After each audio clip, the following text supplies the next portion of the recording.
Hello, আমি ইঞ্জিনিয়াম বিডির পক্ষ থেকে সবাইকে স্বাগতম জানাচ্ছি।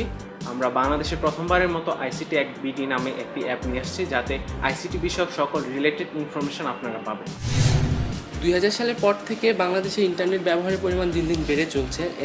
এই কারণেই অনেকে জেনে এবং অনেকে না জেনেই সাইবার ক্রাইমের সঙ্গে জড়িয়ে পড়তেছে।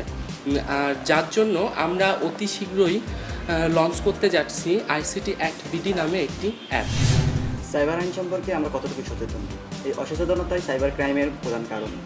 আর তাই জনসচেতনতা বৃদ্ধির জন্য ইঞ্জিনিয়ারিং বিডির পক্ষ থেকে আইসিটি অ্যাক্ট বিডি নামক অ্যাপসটি জাস্ট একটি ক্ষুদ্র প্রয়াস। বাংলাদেশের সরকারি এবং বেসরকারিভাবে নানা ধরনের প্রচেষ্টার মাধ্যমে মানুষের কাছে আইসিটি অ্যাক্টগুলো পৌঁছে দেওয়ার কার্যক্রম চলছে। আমরা ইঞ্জিনিয়ারিং বিডি বাংলাদেশে প্রথমবারের মতো একটি মোবাইল অ্যাপ্লিকেশনের মাধ্যমে মানুষের কাছে আইসিটি অ্যাক্টসমূহগুলো পৌঁছে দেওয়ার জন্য অবিরত কাজ করে চলেছি। আইসিটি অ্যাক্ট বিডি অ্যাপ্লিকেশনটি কেন ব্যবহার করবেন?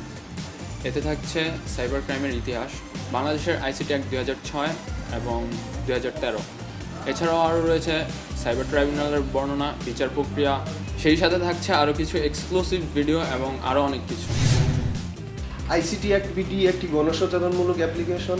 মানুষকে সচেতন করা এই অ্যাপ্লিকেশনটির মূল লক্ষ্য। সর্বোপরি এই অ্যাপ্লিকেশন ব্যবহার করে মানুষ যদি সচেতন হয়, নিরাপদ সাইবার ওয়ার্ল্ড ক্রিয়েট করতে পারে এবং নিরাপদভাবে ইন্টারনেট ব্রাউজ করতে পারে, তাহলেই এই অ্যাপ্লিকেশনটির সার্থকতা ইঞ্জিনিয়ারিং বিডির সার্থকতা। ধন্যবাদ।